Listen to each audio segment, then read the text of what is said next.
पुष्कारी ठाकुर का चाचा।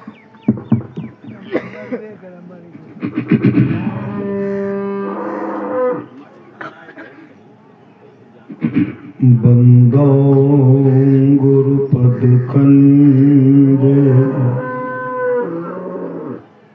कृपा सिंधु नररूप हरि महामोह तुम पुंज जासु बचन रवि करनी करो। धन्य धन्य सतगुरु सुखदा महिमा कही न जाए। जो कुछ कहो तुम्हारी कृपा मोते कछु न हो बसाए। अव्यक्त रूप में प्रातः स्मरणीय आनंद श्री विभूषित परम पूज्यपाद सदगुरु महाराज के चरणों में कोटि कोटि नमन। मंचासीन परम पूज्य बाबागण, उपस्थित सत्संग प्रेम महानुभावों, माताओं एवं बहनों, सभी के अंदर में बैठे ही परमात्मा को कोटि कोटि नमन। बोल चाल के भाषा में हम लोग कहते हैं अव्यक्त रूप में सदगुरु महाराज अव्यक्त है। लेकिन ऐसे ऐसे भक्त हैं जिनको सदगुरु महाराज साक्षात रूप में दर्शन देते, साक्षात रूप में।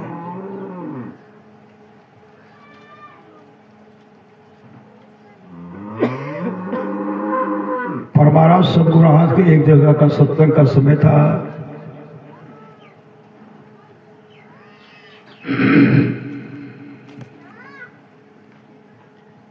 सत्संग का समय जो था ना, गुरुदेव कहते हैं परम पूज्यपाद सिरधर बाबा से, सिरधर जी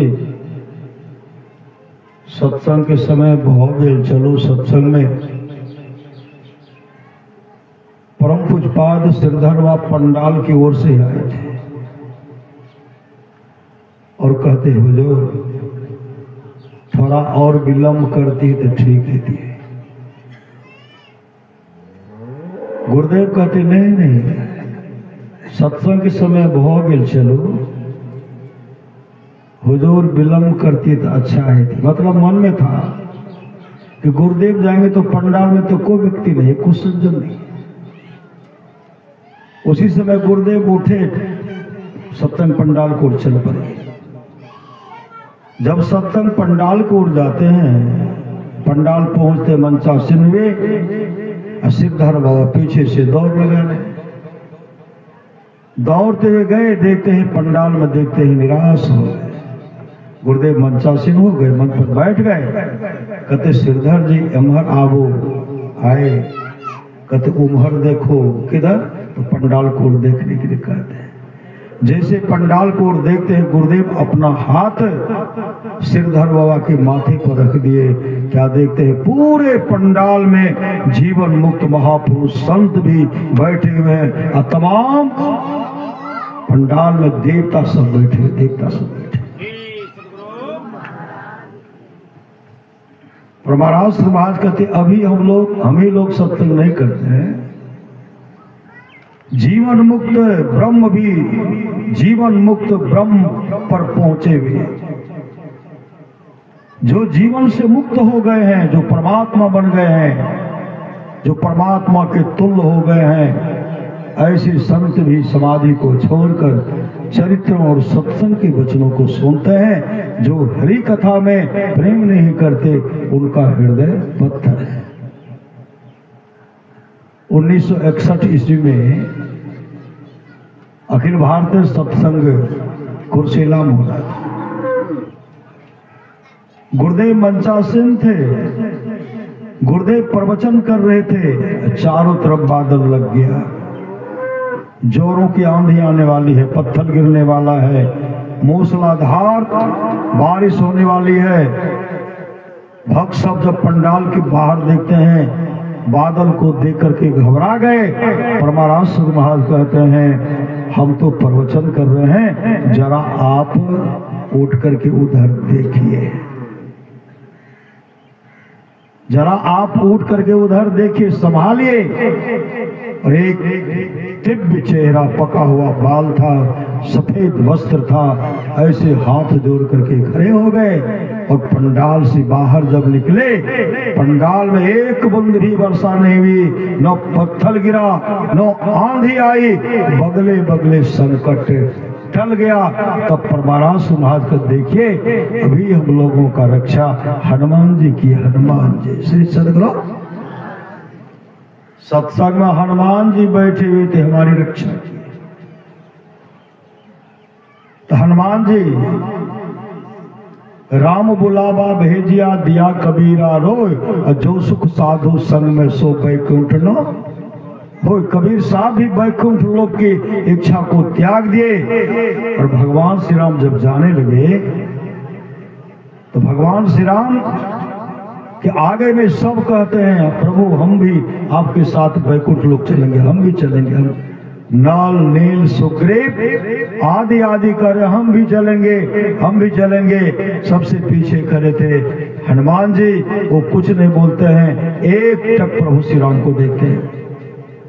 प्रभु श्री राम कहते पुत्र हनुमान, सब तो मेरे संग बैकुंठ लोक चलने के लिए तत्पर हैं, तुम कुछ नहीं बोलते हो। तो हनुमान जी हाथ जोड़ करके कहते प्रभु हमारी जिज्ञासा है। भगवान श्री राम कहते पुत्र हनुमान, आज तक मैं तुमको जो कुछ भी कहा तू किया, अब जब तुमको कहे कि मेरे संग बैकुंठ लोक चलो, तो तुम कहते हमारी एक जिज्ञासा है। पुत्र हनुमान कहो कि वह कौन सी जिज्ञासा है तुम्हारी। हनुमान जी कहते प्रभु जिस बैकुंठ लोक के बारे में आप चर्चा कर रहे हैं वहां सत्संग होता है। भगवान श्री राम कहते पुत्र हनुमान, जो भक्त पूजा पाठ तपस्या करके मेरे बैकुंठ लोक को चले जाते हैं, वह भक्त मेरे आमने सामने बैठता है, भक्त मुझे देखता है, मैं भक्तों को देखता हूँ, वहां सत्संग नहीं होता। हनुमान जी ऐसे हाथ जोड़ कर कहते प्रभु हम बैकुंठ लोक जाना नहीं चाहते, मुझे सत्संग चाहिए, मुझे सत्संग चाहिए, सत्संग। तब भगवान श्री राम ने कहा पुत्र हनुमान, तुम घोर कलिकाल तक मेरा गुणगान करो, धर्म का प्रचार करो, सत्संग करो, सत्संग करो। अभी भी हनुमान जी सत्संग आते हैं, सत्संग करते हैं। मेरे गांव की घटना है, और उस सत्संग में जो ब्रह्मदेव बाबू बजरहा सलोनी के विश्व मेरे गुरुदेव थे, वो हमको पढ़ाते थे। एक सज्जन के यहाँ गए साप्ताहिक सत्संग करने की, साप्ताहिक सत्संग। गर्मी का समय था, हम लोग आंगन में बैठे, आंगन में बैठ करके सत्संग कर रहे हैं। जिनके यहाँ सत्संग था अपने बरामदे पर बैठ गए। एकाएक उनके मुख से निकलता है धीरेन्द्र, हम उनको देखने लगे। हम स्तुति शुरू किए थे सब संतन की बड़ी बुढ़ियारी। वो कहते धीरेन्द्र, तो उनको देखने लगे। उसके बाद वो बरामदे पर बैठे हुए धारा प्रवाह सुबह रहे हैं, हम बीच बीच उनको देख रहे हैं। रामायण स्तुति प्रार्थना की, ध्यान की, रामायण जी का पाठ किए। बंदो गुरुपद कंज कृपा सिंधु न रूप हरि, बंदो गुरुपद पदम परागा, ये रामायण जी का पाठ किए। जो हमारे गुरुदेव थे ब्रह्मदेव बाबू, ब्रह्मानंद बाबा हुए, शांति संदेश दिए हमको पढ़ने के लिए, हम पढ़े। और जो जो थे सब अपना प्रवचन किए, भजन, सतगुरु आरती हुई। आरती होने के बाद हम लोग कहते हैं श्री सतगुरु महाराज की जय। उसी समय वो उठ करके आए, रोते विलखते कहते हैं जखनी कहलो न सब संतन की बड़ी बड़ी, अरे गुरु महाराज यही रास्ता देखे और लाठी लाकर लाठी खड़ा करके सबके देखे रहो और गुरु महाराज अले और तू बैठियो टाल नहीं कहलो। श्री सदगुरु गुरु महाराज का बैठियो टाल नहीं कहलो। गुरु महाराज आरती भेल तब कन्हे गए धारा प्रभाव से भरे थे। हमारे गुरुदेव सत्संग में मौजूद रहते, श्री सदगुरु मौजूद रहते हैं। मेरे गांव की घटना है, एक युवक कहते हैं फलोद का रहने वाला था, वो कहते धीरेन्द्र बाबा हम गुरु महाराज को नहीं देख लिए। कहन नहीं, हम सत्संग मंदिर में जा रहे थे सत्संग करने के लिए, गुरुदेव का संस्मरण उनको सुनाते हुए जा रहे हैं। मंदिर प्रवेश करते हैं, मंदिर में गए, गुरुदेव की पावन तस्वीर को प्रणाम करते हैं। उसके बाद स्तुति किए, गुरु विनती किए, ध्यान किए, वही रामायण जी का पाठ, बाल काल से बंदो गुरुपद कंज कृपा सिंधु नर रूप हरि महामोह तम पुंज जासु वचन रवि करनी कर, यह पाठ करके सुनाए।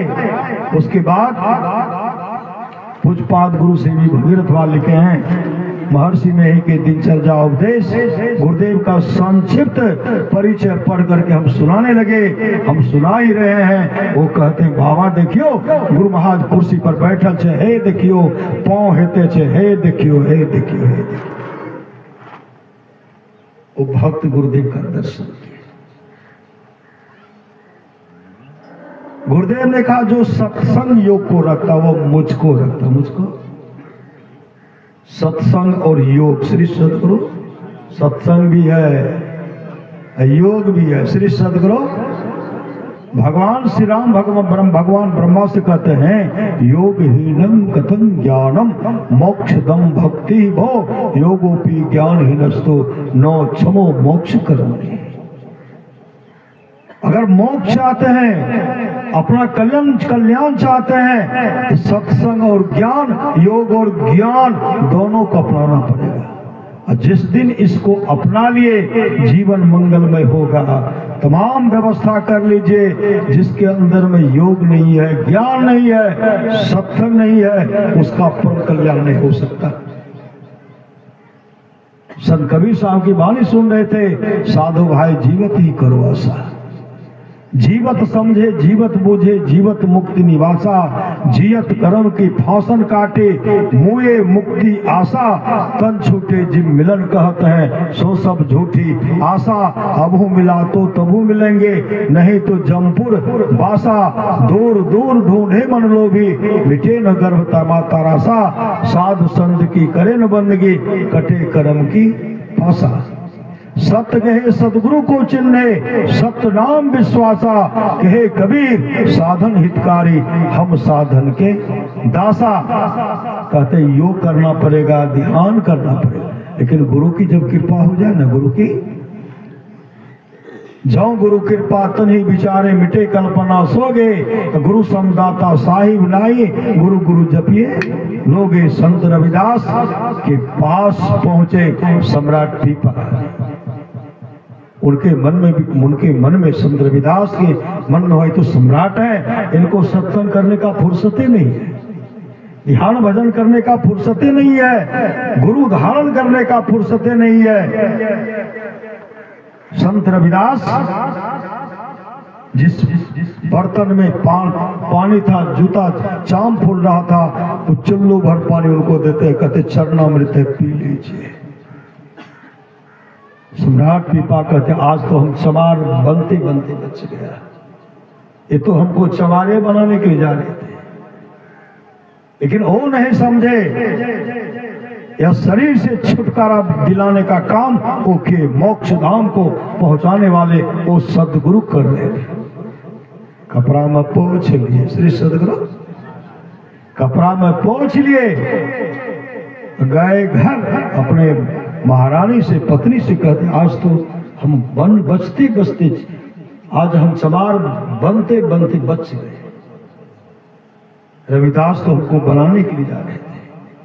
कपड़ा उतारते हैं, उसी समय धोबी भाई को दिए, और धोबी भाई को हरबरी था। श्री सदगुरु धोबी भाई कपड़ा उतार करके कपड़ा लिए, अपनी बेटी कहते बेटी महाराज के सम्राट के कपड़ा है, अच्छा से धो देना, और दाग नहीं छूटे तो गांव से कुतर कुतर के छुड़ा देना। और लड़की उसी समय कपड़ा को धोने लगी, दाग तो चमक रहा है। पिताजी ने कहा था दांत से भी कुतरना, जैसे दांत से कुतरती है, कुतरने के बाद चुस गए, दृष्टि खुल गई। श्री सदगुरु दृष्टि खुल गई। जब उनका इतना ख्याति फैला, सम्राट पिपा के कानों में गया, धोबी की लड़की जो है महासाध्वी बन गई है। तब वे आग्रह करते हैं, बेटी हम तुमसे जिज्ञासा लेकर के आए हैं, मुझे कुछ दो। वह लड़की दौड़ करके सम्राट पिपा के चरण को पकड़ लेती है, कहती महाराज मैं आपका बहुत बड़ा कृतज्ञ हूं, मैं आपका बहुत बड़ा कृतज्ञ हूं। सम्राट पिपा कहते हैं अरे हम तो कुछ तुमसे याचना लेकर के, चाहना लेकर के आए हैं कि कुछ तुमसे मिले, और तुम कहते हो बहुत बड़ा कृतज्ञ। उसी समय वो लड़की कहे बाप सम्राट, हे राजन, आज मेरे पास जो कुछ भी है आप ही की महती कृपा का, मेरा कैसा का आपके वस्त्र में जो दाग लगा हुआ था, उस दाग को जो मैं कुतर करके चुस गए, पूरे ब्रह्मांड में कहा क्या हो सब कुछ जान नहीं। अब सम्राट पिपा पश्चाताप करने लगे, पुनः संत रविदास के पास आए, कहते हैं मुझे वही चरणामृत दीजिए जो पहले आप दिए थे। उसी समय संत रविदास ने कहा वह चरणामृत साधारण चरणामृत नहीं था, वह सचखंड का अमृत था, परमात्मा के धाम का अमृत है। अब आपको गुरु धारण करना पड़ेगा, गुरु धारण करना पड़ेगा, मुस्तैदी के साथ ध्यान भजन करना पड़ेगा, अंधकार मंडल का छेदन करना पड़ेगा, योग करना पड़ेगा। पर महाराज समाज कहते हैं घटतम प्रकाश वो शब्द पर त्रय, जीव पर है छा रहे, कर दृष्टि अर्जुन योग साधन, ये हटाना चाहिए, इनके हटे माया हटेगी, प्रभु से होगी एकता, फिर द्वैतता नहीं कुछ रहेगी, अस्मनन दृढ़ चाहिए। तो अंधकार प्रकाश और शब्द का पर्दा हटेगा और सचखंड परमात्मा के धाम चले जाएंगे। इसके लिए गुरु की नित्य कर पूजा, जगत इन सम नहीं दूजा, नहीं को आन नहीं सूझा, फकत गुरु ही आधारा है। संत कबीर ने कहा अपने घट दिया ना बारू रे, नाम के तेल सुरत के बातें, ब्रह्म अग्नि उद्गारू रे, झूठी जान जगत की आशा, बारंबार विसारू रे, कहे कबीर सुनो भय साधो, आपन काज संभारू रे, निज तन में खोज सज्जन, बाहर न खोजना, अपने ही घट में हरि है, अपने में खोजना। पूरा संत कबीर साहब कहते हैं कोठा के ऊपर कोठरी हो, साहब उसी जगह जोड़ना है। परम संत बाबा देवी साहब कहते हैं भक्त जब नाम का सुमरण करते हैं, नाम का सुमरण करते हुए अपने मन को, अपने दृष्टि को भौहों के बीच में टिकाते हैं। वहां टिकाने के बाद उस मन को भगाया जाता है, धकियाया जाता है। जो भगाने के बाद, जो धकियाने के बाद भी जो वहां से नहीं हटता, विचलित नहीं होता, परमात्मा उन पर परमात्मा उन पर द्रव्य बिना नहीं रहते। परमात्मा जब उन पर द्रवित हो जाते हैं, दया करते हैं, तो सबसे पहले ज्योति का दर्शन करते हैं, ज्योति का दर्शन कराते हैं, प्रकाश का दर्शन कराते हैं, और उसमें शब्द भी होता है। शब्द को पकड़ने के लिए नदानुसंधान सब योग का अभ्यास करना पड़ेगा और उसका जीवन मंगलमय होगा। संत कबीर ने कहा कोठा को ऊपर कुठी हो साहब, झलके अधक आकाश हो, वही ऊपर नियक्षर हो साहब, वही गही उतर पार हो, सुखमन घाट के साकर बटिया, हम धनी अलग बयस हो, चंद्र बदन मोरा अंगिया पसित गेल, नैना से धरी परे नोर हो, पिलहु आओ हंसा उर्ध मुख धार हो, जैसे सामर गाय के दूध हो, जे सखी पीबे सोई सखी जाने, दूसरो जाने नहीं कोई हो, साहब कबीर मुख मंगल गावल, शब्द परे को टक सारो। मतलब योग करना पड़ेगा, उस शब्द को पकड़ना पड़ेगा, शब्द परे को टक सार हो और के गौना बहोरी ने औना फेरू न मनुष्य अवतार हो। आप मोक्ष धाम को चले जाएंगे, संसार में संसार के दुख झेलने के लिए नहीं आना पड़ेगा। बड़ा सदगुरुभास कहते हैं आयन महल पट बंद के चलो सुखमन घाटी हो, दृष्टि डोर अस्थिर रहे तम विचय में फाटी हो, खूले आसमान की टूटे भ्रम टाटी हो, ज्योति मंडल धसधाई के निर्खत बैराटी हो, धुर धुन गही लही परम पद बंधन लेहू काटी हो, संकन के रिह राज रही एक भरम से पाटी हो, मैं ही देवी साहब दया दिन ही भ्रम काटी हो। भ्रम कटेगा, आवागमन से छुट्टी मिल जाएगी, परमात्मा के धाम चले जाएंगे, फिर संसार में दुख झेलने के लिए नहीं आना पड़ेगा। इसके लिए सत्संग नित्य ध्यान नित्य संलग्नता के साथ कीजिए, ये लोक परलोक मंगल में होगा। भगवान शिव कहते धन की 3 गति है, पहला है दान, दूसरा भोग, खाइए भी नहीं तो तीसरा नाश होगा। ये व्यवस्था जो है अरुण बाबू जो 100 पुत्र 100 परिवार मिलकर के जो ये आयोजन रखे, यही धन की गति है। श्री सदगुरु यही धन की गति है। ये धन का सदुपयोग के कल से अन्नदान भी हो रहा है, वस्त्र दान भी किए, असाधु महात्मा को द्रव्य दान भी किए, और इसी के द्वारा अगर इस तरह करते रहेंगे ना तो सत्संग के प्रति संलग्नता होगी और एक न एक दिन कबहू के दीन दयाल की भनक पड़ेगी। कान हम लोगों का जीवन मंगलमय होगा, इहलोक परलोक मंगलमय होगा और तमाम आप लोगों का जीवन मंगलमय हो, यही सदगुरु महाराज से प्रार्थना है। बोलिए प्रेम से श्री सदगुरु महाराज की जय।